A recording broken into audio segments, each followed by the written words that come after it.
নমস্কার ফ্রেন্ডস, সবাইকে সাহাস cooking blogs চ্যানেলে স্বাগতম। আজকে আমি রান্না করব কই মাছের ভুনা।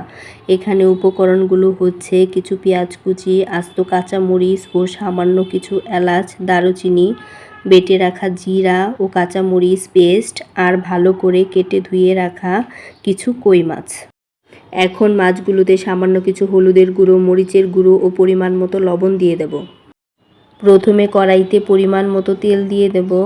তারপর হলুদ লবণ দিয়ে মাখানো মাছগুলোকে একের পর এক কড়াইতে দিয়ে দেব।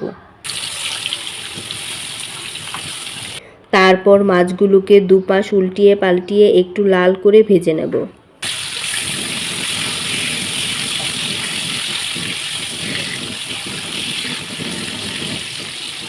মাছগুলো ভাজা হয়ে গেছে, এখন নামিয়ে নেব।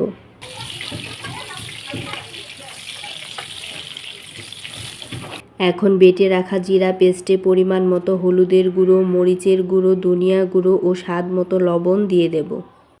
আর একটু তেল দিয়ে তাতে আস্ত এলাচ, দারুচিনি, কুচি করে রাখা পেঁয়াজগুলোকে দিয়ে কিছুক্ষণ ভেজে নেব।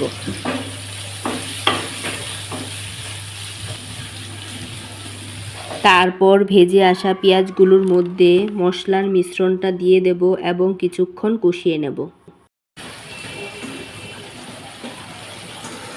তারপর কষে আসা মশলায় মাছগুলোকে দিয়ে দেব।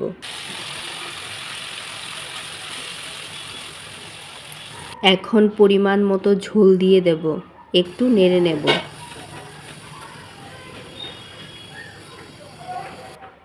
2-3টার মতো কাঁচামরিচ দিয়ে 5 মিনিটের মতো ঢাকা দিয়ে দেব।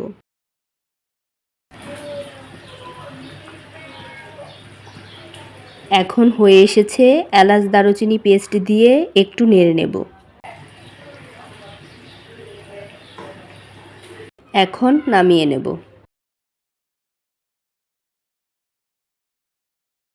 হয়ে গেল আমার মজাদার কই মাছ ভুনা। সত্যি বলছি, খেতে কিন্তু দারুণ হয়েছিল।